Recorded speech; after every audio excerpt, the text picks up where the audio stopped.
Pria ini sebenarnya tidak berprofesi sebagai pemulung. Ia adalah guru honorer. Namun sepulang sekolah, ia tidak langsung pulang ke rumah. Ia berkeliling memulung sampah. Bahkan ia masih mengenakan pakaian saat ia mengajar. Dia adalah guru Alfi Noviardi.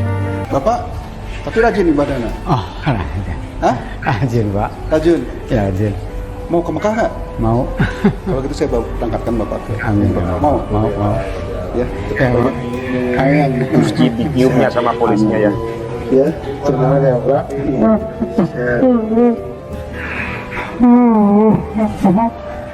Sehat. Allah, saya jadi sebab ya.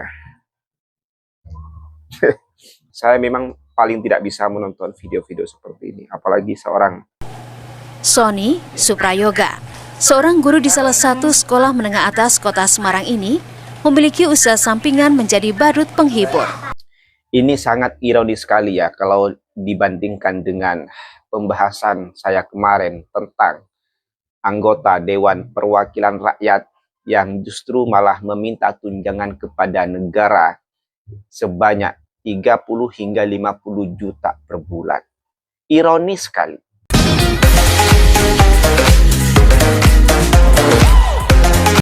Hai, Assalamualaikum warahmatullahi wabarakatuh. Welcome back to my channel. Jumpa lagi dengan saya, Mr. Bas. Apa kabar Anda hari ini? Semoga dalam keadaan baik-baik saja, sehat walafiat, dan dimurahkan rezekinya. Amin ya rabbal alamin. Saudara, kita sudah sama-sama tahu bahwa kesejahteraan guru-guru di Indonesia ini kurang diperhatikan oleh negara, oleh pemerintah. Lebih-lebih mereka yang menjadi guru honorer yang gajinya kebanyakan itu 500 bawah per bulan. Tidak hanya 500, tetapi kadang 300, 200, dan entahlah. Intinya duit segitu tidak cukup untuk dimakan 1 bulan. Jangankan 1 bulan, untuk 1 minggu itu kadang tidak sampai. Apalagi bagi mereka yang punya anak-anak yang kebutuhannya banyak sekali. Lalu bagaimana caranya para guru-guru honorer ini untuk survive, hidup, membiayai kehidupan 1 bulan ke depan bersama keluarga? Tentu ini bukan masalah yang sepele. Ini masalah yang cukup besar bagi guru-guru honorer. Di samping dia harus mengajar murid-murid di sekolah, mencerdaskan anak bangsa, tapi dia juga memiliki permasalahan dengan masalah ekonomi untuk menghidupi keluarganya di rumah.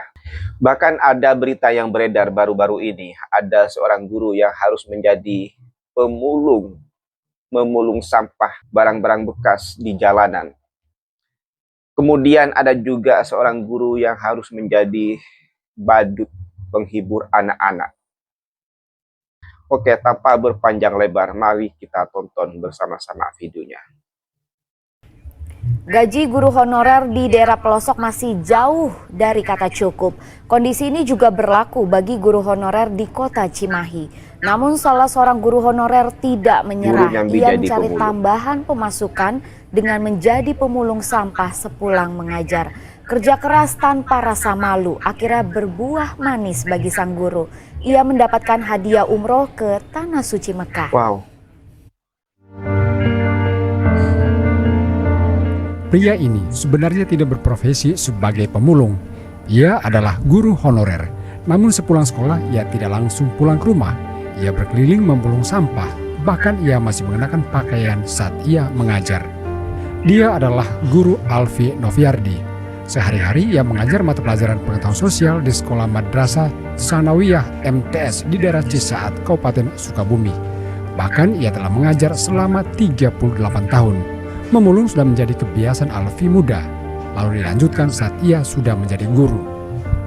Memulung menjadi pilihan mulia bagi Alfi untuk mencukupi kebutuhan keluarga. Gaji sebesar Rp50.000 seminggu dari mengajar tidaklah cukup untuk memenuhi kebutuhan keluarganya. Karena itu tak merasa malu, ia berjuang mencari pemasukan tambahan. 1 bulan cuma 200.000. Allah. Miris sekali. Dan uang dari bantuan kemenang itu nggak cukup untuk kebutuhan hidup sehari-hari, terutama ekonomi. Makanya saya punya inisiatif pulang sekolah itu mulung di jalan gitu. Pulang sekolah, pulang ngajar langsung mulu di jalan. Sejak kapan, Pak? Sebenarnya sejak saya bujangan nih. Oh gitu. Oh sudah Tapi dari setelah nikah mah bujangan ya. dulu, kemudian setelah jadi ngajar, kemudian saya dapat bantuan dari Kemenag, namanya sertifikasi di per bulan.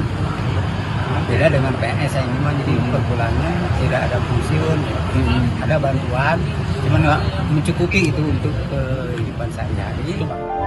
Kegigihan Alfi ternyata menarik simpatik banyak orang, termasuk Kapolres Cimahi, AKBP Tri Suhartanto, yang memberikan penghargaan kepada guru Alfi dengan memberikan hadiah umrah ke Tanah Suci. Selain itu, bantuan melalui usaha juga didapatkan guru Alfi. Penghargaan diberikan setelah kegiatan memulung sang guru beredar luas di media sosial. Sosok guru Alfi bisa menjadi inspirasi guru honorer di belahan pelosok manapun.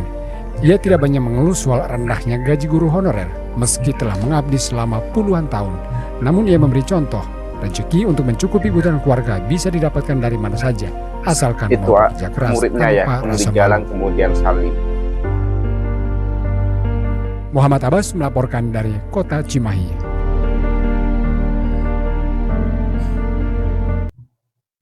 Oke, tadi dibilang si bapak itu, si guru honorer ini dapat penghargaan apresiasi dari bapak polisi, kepolisian, dengan diberangkatkan ke Tanah Suci. Oke, kita lihat videonya ya. Alfi Noviardi berusia 57 tahun, seorang guru honorer Usia asal Kecamatan 57 Cibadak, tahun. Sukabumi, Jawa Barat, kembali viral usai video dirinya memulung selepas mengajar beredar di media sosial. Pria parubaya itu telah mengabdikan dirinya selama 38 tahun sebagai guru honorer. 38 tahun Alfi jadi guru merupakan honorer. guru ilmu pengetahuan sosial di Madrasah Sanawiyah di Mangkalaya, Cisaat, Kabupaten Sukabumi. Biasanya selesai mengajar, Alfi seringkali membawa Ini karung murid-muridnya ya, untuk mengumpulkan murid-muridnya barang ketemu di bekas jalan terus seperti botol plastik, salim gitu ya. kardus, besi, hingga tembaga untuk mencukupi kebutuhan hidupnya. Namun usai video memulungnya viral, Alfi banyak dibantu oleh orang-orang dermawan. Salah satunya, baru-baru ini Alfi bertemu Kapolres Cimahi pada Senin 7 Oktober Kapolres. 2024. Dalam pertemuan itu, Alfi dihadiahi modal usaha dan umroh yang akan dilaksanakan pada awal November 2024. Menerima hadiah tersebut, Alfi pun merasa campur aduk antara sedih dan juga bahagia.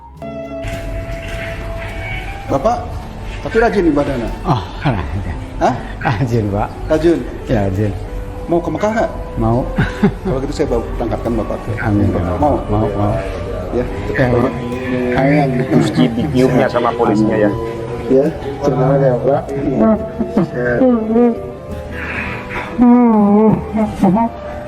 Sehat, sehat. Sehat ya, sehat ya. Yang penting doakan Nabi di. Iya, Sami. Ya.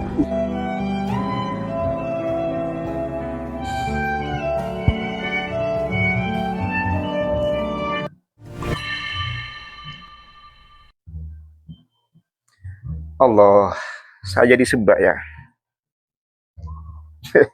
Saya memang paling tidak bisa menonton video-video seperti ini, apalagi seorang bapak-bapak tua ya, yang berjuang untuk anak-anaknya gitu ya.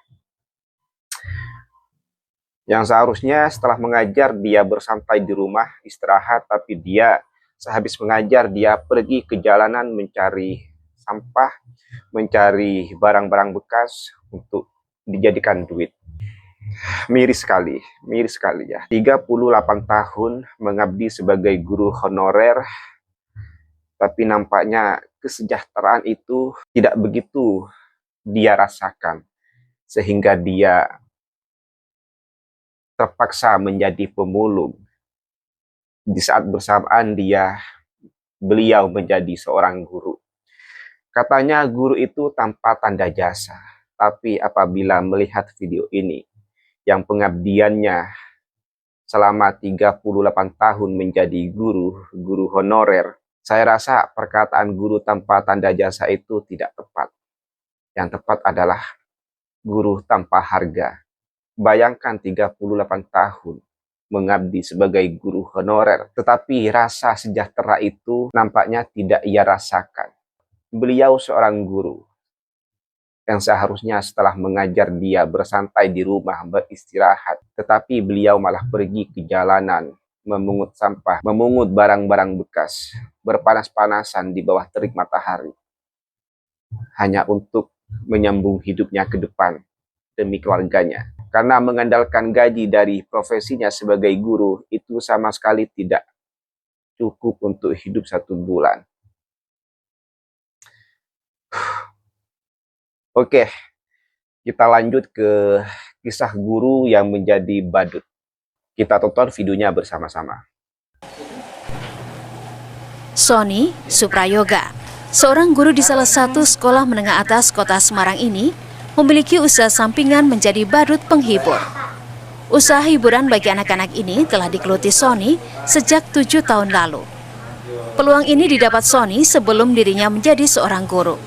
Saat itu dirinya pernah bekerja ikut saudaranya di Jakarta sebagai badut di kawasan Ancol. Kini, setelah dirinya menjadi seorang guru di kota Semarang, keinginannya untuk memiliki pekerjaan sampingan sebagai badut hiburan ia wujudkan. Dengan dibantu sang istri yang juga seorang guru, Sony secara bertahap mengumpulkan aksesoris badut, badut karakter, alat make up, hingga alat sulap sebagai modal untuk menghibur anak-anak di acara ulang tahun. Kini, buah dari kerja keras Sony mulai menampakkan hasilnya. Ia kini banyak menerima panggilan untuk mengisi acara hajatan, acara sekolah, dan perpisahan. Sebagai seorang guru, Sony mengaku tidak malu sebagai badut penghibur. Sebaliknya, ia mengaku senang karena bisa menghibur dan melihat tawa ceria anak-anak yang dihiburnya. Untuk usaha saya kan kerjaan pokok saya guru. Untuk sampingannya ini saya milih badut, soalnya yaitu saya sudah punya pengalaman sejak lulus SMA itu pernah ikut saudara di Jakarta di Taman Mini, terus ingin membesarkan di kota Semarang. Karyawan kita kurang lebih ada 15 orang. Untuk order tiap bulan kurang lebih 50-60 lokasi. Dari pekerjaan sampingan sebagai badut penghibur, Sony bisa mendapatkan cuan hingga puluhan juta rupiah per bulan. Dalam sebulan, setidaknya ia mendapatkan 60 orderan untuk penampilan badut. Orderan ini tidak hanya dari kota Semarang, namun juga luar kota seperti Kendal, Pekalongan, Grobogan, dan Solo. Kini, Sony juga bisa membuka lapangan pekerjaan bagi warga sekitar, di mana sekarang ada 15 karyawan yang ikut membantu menjadi badut hiburan. Febriana Mila, Kompas TV, Semarang, Jawa Tengah.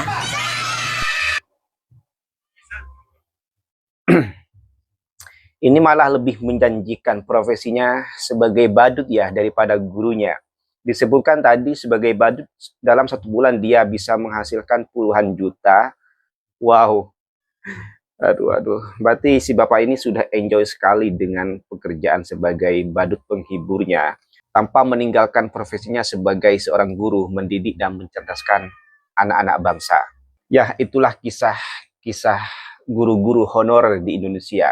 Banyak sekali kisah-kisah menyedihkan dari guru-guru honorer ini yang harus mencari kerjaan sampingan untuk menyambung hidup ke depan. Karena gaji yang didapat sebagai guru honorer itu tidak bisa diandalkan untuk menyambung hidup ke depan, untuk menafkahi keluarga.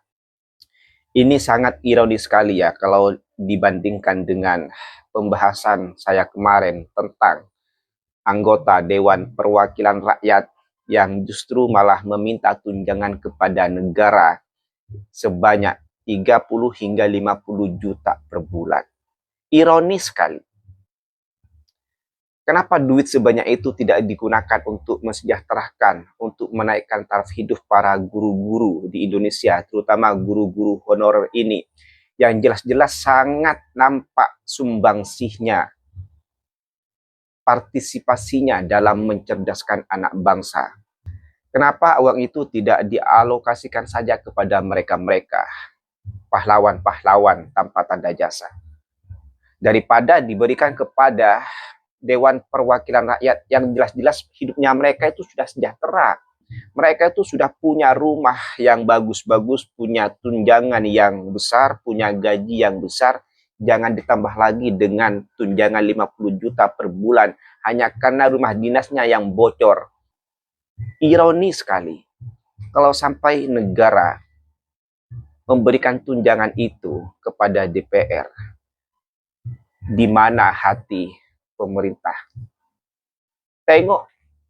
Tengoklah para pahlawan-pahlawan tanpa tanda jasa yang mencerdaskan anak bangsa.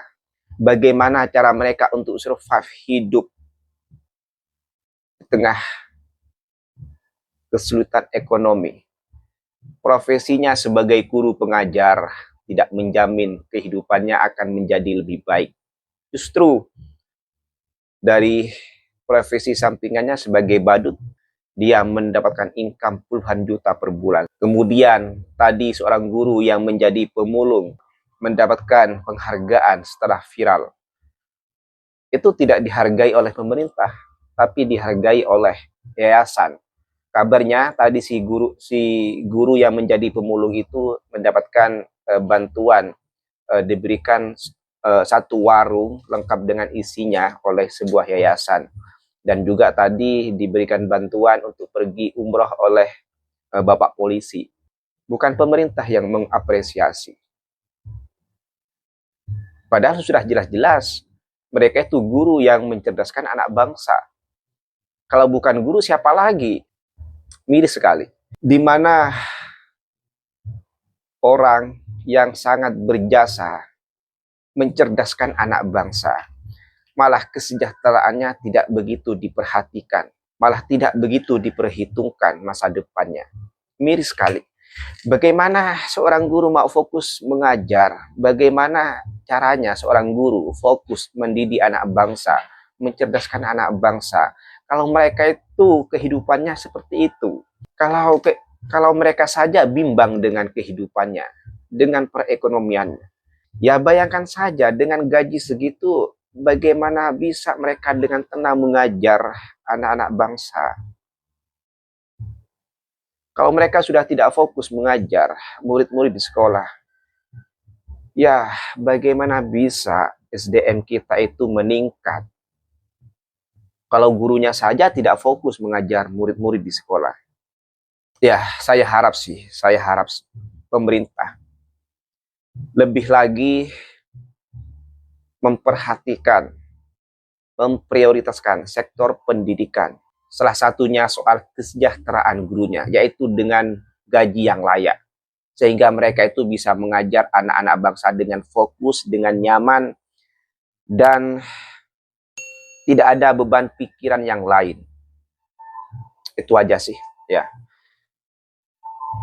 Oke, mungkin cukup sekian konten pada kali ini. Kurang lebihnya saya mohon maaf. Sampai jumpa di next konten. Wassalamualaikum warahmatullahi wabarakatuh.